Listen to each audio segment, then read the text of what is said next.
everybody, welcome back to my YouTube channel. It's so great to see you guys again. If you haven't done so, make sure you subscribe to my channel. You'll be notified as soon as I put new videos up. And I just want to thank everybody who comments and follows me on social media. I really appreciate it. And boy, I got an update for you guys today. I'm going to update you on everything I have found in the month of August. So I've got to get myself up to date with you guys so that I can start doing more videos and doing some more stuff here. So let's purge and do the whole update of everything I've bought. I think everything I bought in August. There might be some more stuff, but I think this is mainly most of it here. Also, you can see behind me, during the Labor Day weekend, I built this CD rack there, painted it nice red, thought I'd give some color in here. The CDs were getting overloaded, so I needed more storage space. So I went on YouTube, found a DIY shelf idea here, and it didn't cost much. Maybe it cost me like 50 bucks. And boom, I got tons more space now for CDs. Loving the CDs right now. And we'll get into that one day too, that I'm using a tube amplifier. The CD player's going through that to really give it a warm sound. I got these tubes from the 60s that I found. Shout out to Time Warp Vintage in St. Clair Shores. I found these tubes from the 90s, vacuum tubes from the 1960s that fit perfectly into my system there. So they sound warm and they make the CD sound so much better. Not as good as vinyl, of course, but close enough. So anyway, let's get into the final finds here for the month of August. Had to get Ride the Lightning, Metallica back in the collection. Just waited on a good price for this. I didn't want to pay like the 30 bucks from Walmart, and so I think I got a good deal on this. I think I got it for like 17 bucks or something like that, and glad to have that back in the fold. Same band. I'm surprised I held out this long to get the Black Album Metallica back into my collection for so long. It was killing me not to have it in the collection. I used to have a 45 RPM edition that spawned over 4 LPs, the album. And so it was only like 2 or 3 songs a side, something like that. And that was really cool, but this is really all I need here. On 2 LPs, 180 gram, the black marbled vinyl edition, Walmart, bam, got it back, and for a good price too. I was holding on to the price. I was being, I was being cheap, let's be honest. Another cool one I found here at my local record store just about a week ago. The Cure, Standing on a Beach, the singles. Just a really good compilation from the, all their early albums. Boys Don't Cry, Close to Me. What's the one I like? I liked the Caterpillar, the Love Cats, the Walk. I mean, just awesome stuff on here. This is such a great album. I got it for a good price here, and it's probably VG quality, but it plays good. Little crackleage, little poppage, nothing big time, no. This I thought was really cool. I picked up this Blue Note jazz compilation from 1973, I think. And you see there, it's a decade of jazz, covers 1959 to 1969 Blue Note jazz. And you can see some of the artists that are on there on this compilation's really cool, I thought. Just kind of gives you a little, taste of all the great Blue Note artists from that time.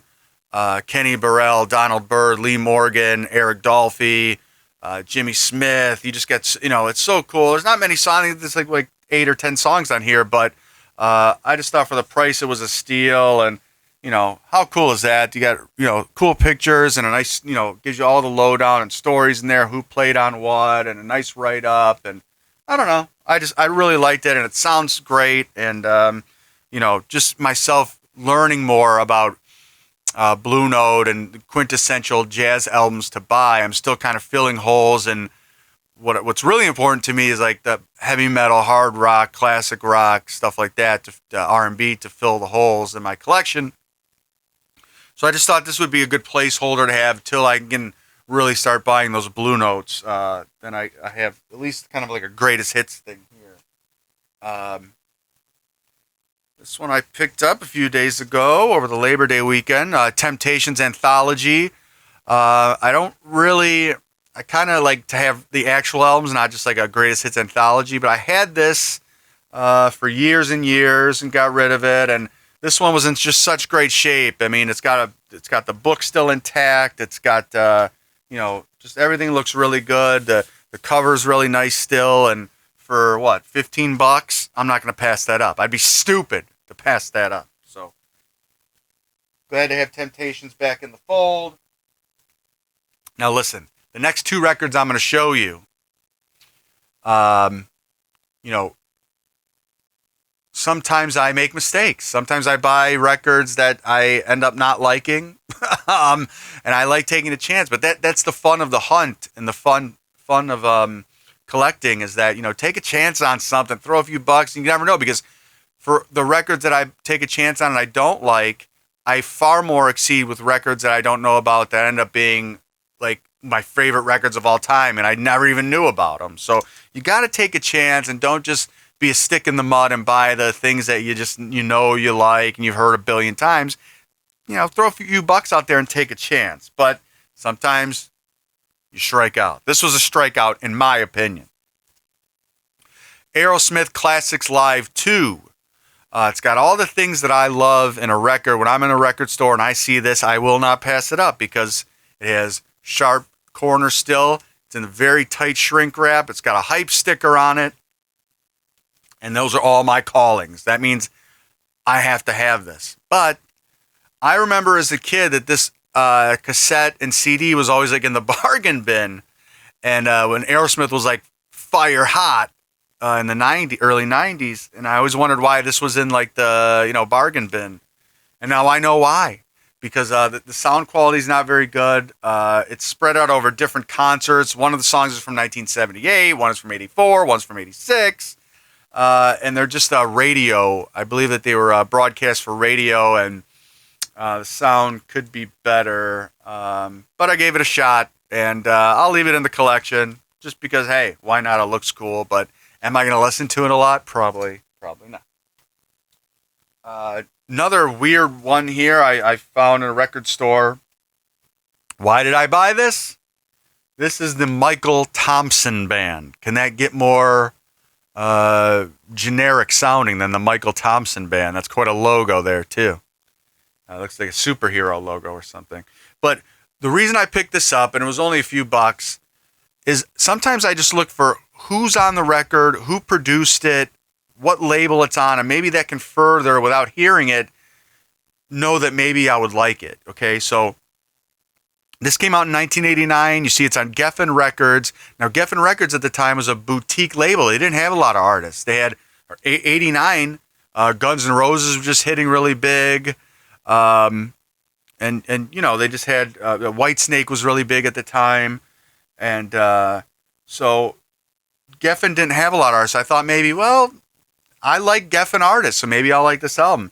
And I see here that it's produced by Alan Niven, who I believe worked with Guns N' Roses. The A&R guy in this is Tom Zutaut, who signed Guns N' Roses and Motley Crue. Can't go wrong there. And some really good players on here. Terry Bozzio on drums, Pat Torpey from Mr. Big on drums.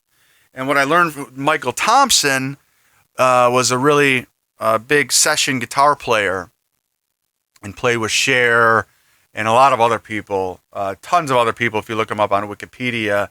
But, so I took a chance. I listened to it, and I love AOR, arena rock, and that sort of rocky sounding, soundtrack stuff. I love that stuff. Journey, stuff like that. And this does fall into that, but, you kind of know why it wasn't a hit record and why nobody knows about it, because it just falls a little flat. Quite honestly, but I thought I'd give it a shot, and I'll leave it in the collection, and it kills me to do that, but that's okay.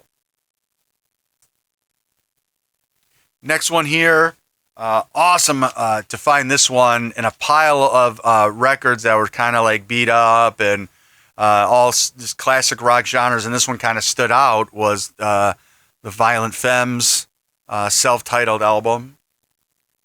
And this is original pressing on the Slash label there. and 1983, I believe. Just a really awesome album. Obviously, I grew up. My brother had this when I was a kid, and I remember him listening to it. I remember all the songs on there and playing the cassette all the time. And it was cool to listen to because I remember having heard a lot of the songs in years, the ones that don't get played so much that everybody knows. Blister in the Sun, Gone Daddy Gone, everyone knows that stuff. But it's cool to hear the ones that I didn't remember off here. So, and it sounds great. So I'm glad to have this original in the mix. Here's another one I took a chance on. Never heard it before. Didn't know anything about it. And I didn't even want to read about it. I wanted to be surprised. And this one costs a little more money. This one was up there a little bit. But I decided to take a chance. This is Yardbirds, the Yardbirds Little Games. And what's cool about this is it came out in 1968. It's the final album of the Yardbirds that features Jimmy Page on guitar. And not only is he playing guitar on the album, but he's producing and writing a lot of the stuff, writing a lot of the songs on this album. So this is really, one step away from the first Led Zeppelin album. This is his, right before putting Led Zeppelin together. And the cool thing is that Wikipedia tells me that, it doesn't say it on here, I don't believe it, says that John Paul Jones plays bass on a couple of tracks on here. So very cool. And it sounds great. And it is a pretty good album. I do like it. I probably will listen. I will listen, give it another shot and listen to it again. I really liked it. Yardbirds, original press. Very cool. Another one, because I'm building my Essential 80s collection. Wanted to put this in there. Never owned it. The Heart self-titled comeback album from 1985. I didn't have it because it's always on. You always hear it everywhere you go, every 5 seconds, right? But here's the thing, and this thing I'm learning is that when you have the vinyl of this, a first pressing, original pressing, you put it on, I'm blown away by the sound quality on it and things that I never heard, because you don't hear, you're literally missing 65% of the information that's on this album when you're listening to it when it's on in the grocery store or your car or in the doctor's office or something. And you'll know every song on here. I mean, what About Love, Never, These Dreams, Nothing at All is my favorite song on here. It sounds fantastic. Check that one out. But yeah, I mean, it's cool to, definitely an essential 80s album and need to have that in my collection. And on the other spectrum is Merciful Fate, Melissa.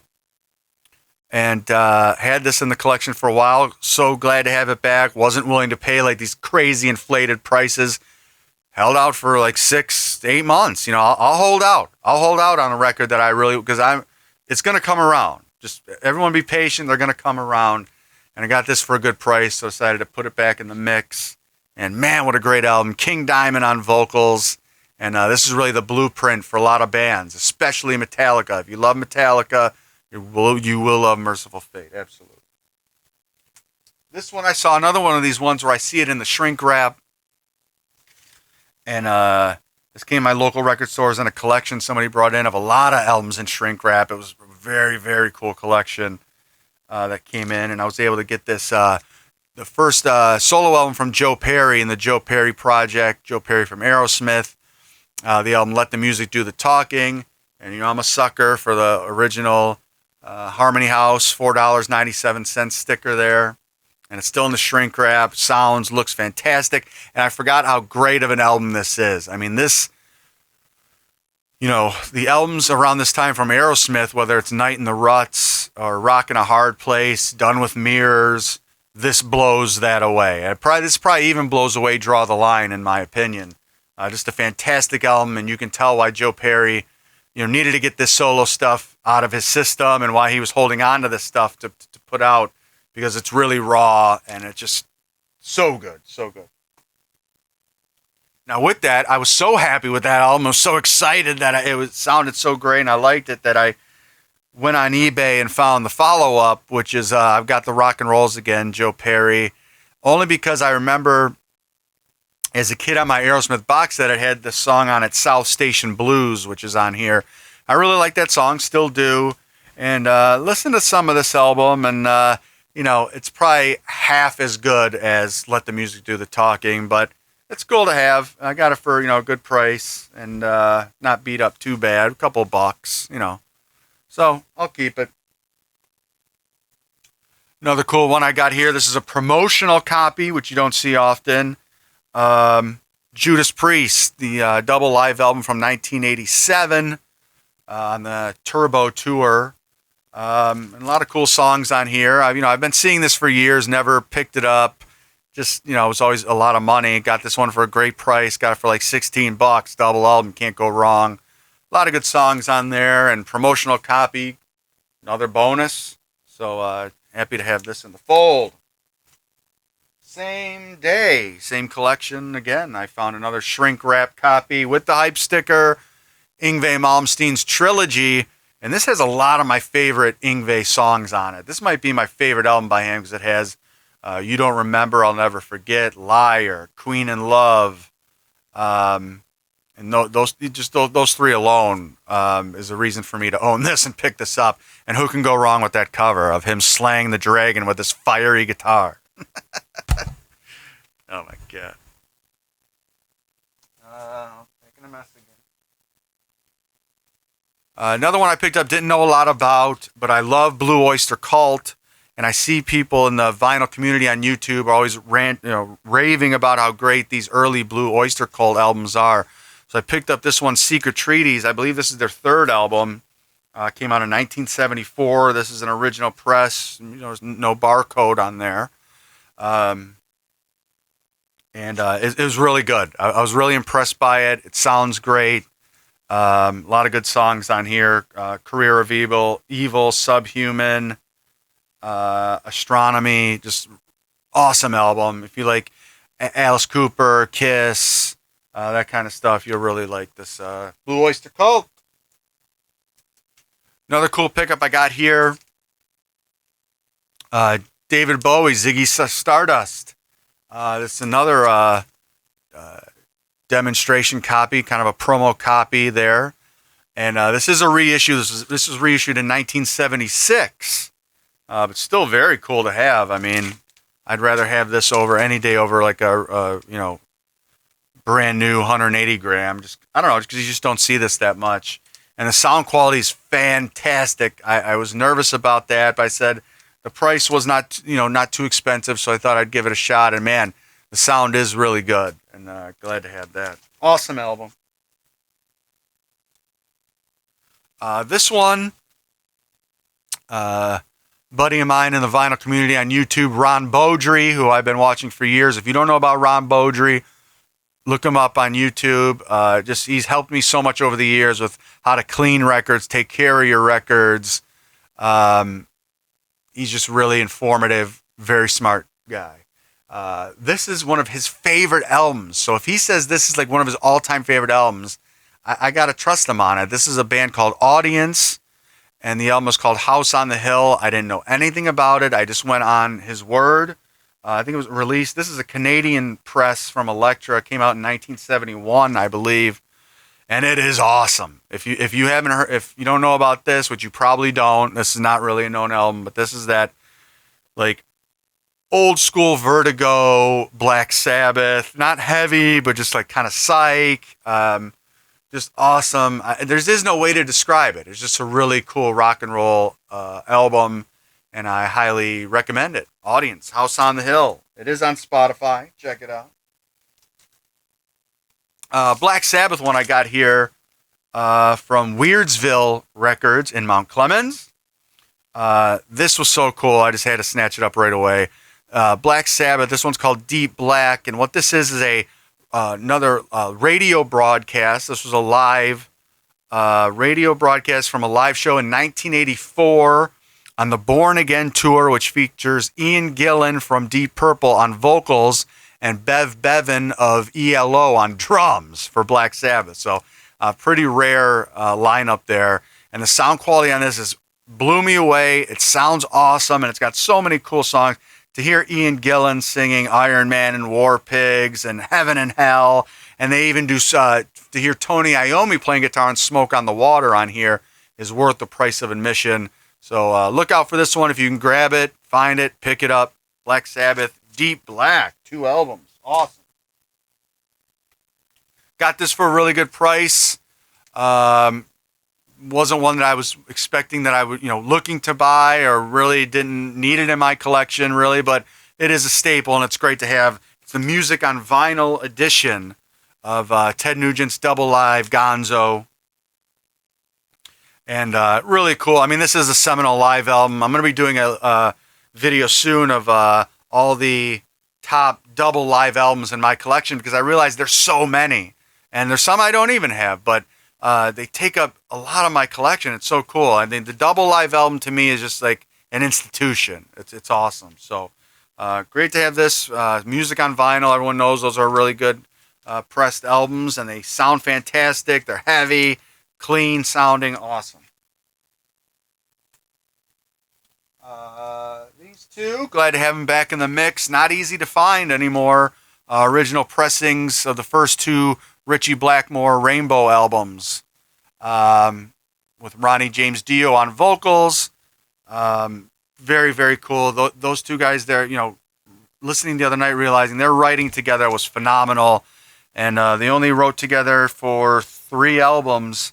And I'm missing Long Live Rock and Roll. If anyone has one, reach out. But they really were magic together, those 2. Another one in the Essential 80s. The last 2 go in the Essential 80s section of my vinyl collection, which you can see is building up there, slowly but surely, getting a little tighter and tighter as every day goes by. Toto 4, just been waiting for like a good copy. This one's not in the shrink, doesn't have a hype sticker, but I got it for $3. And the vinyl is mint. It sounds fantastic. No problems whatsoever. So for $3, I'd be stupid not to buy this. So, and putting it on, I realized how many great songs are on here. Just not the ones like Africa and Rosanna that you hear on the radio, but Make Believe is awesome. We Made It. Waiting for Your Love was awesome. In reading on this, you realize I read that Toto didn't tour right away for this album, because they went right after the release of this album, they went right back in the studio and helped Michael Jackson work on Thriller. And you can kind of see some of the influence that this came out before Thriller. You notice some of the influence, in all aspects. I think maybe Quincy Jones might have been listening to this, Michael Jackson, Bruce Swedien, the engineer, because they sound pretty similar. So glad to have that. And last one I'll show you here, I picked up original pressing. Well, not original, because this is the censored cover of Poison's Open Up and Say Ah. The original pressing has this figure with a big tongue sticking out. And I got to read up on it. I don't remember if it was, they ended up censoring the cover because of like a PMRC, explicit sort of reason that they took the tongue out. Or I even read that Gene Simmons from Kiss sued the band because it looked like Gene Simmons' tongue on the album cover. So they when they repressed it, they covered the tongue up. But this still is a 1988 pressing of the album, and you can see the gang there.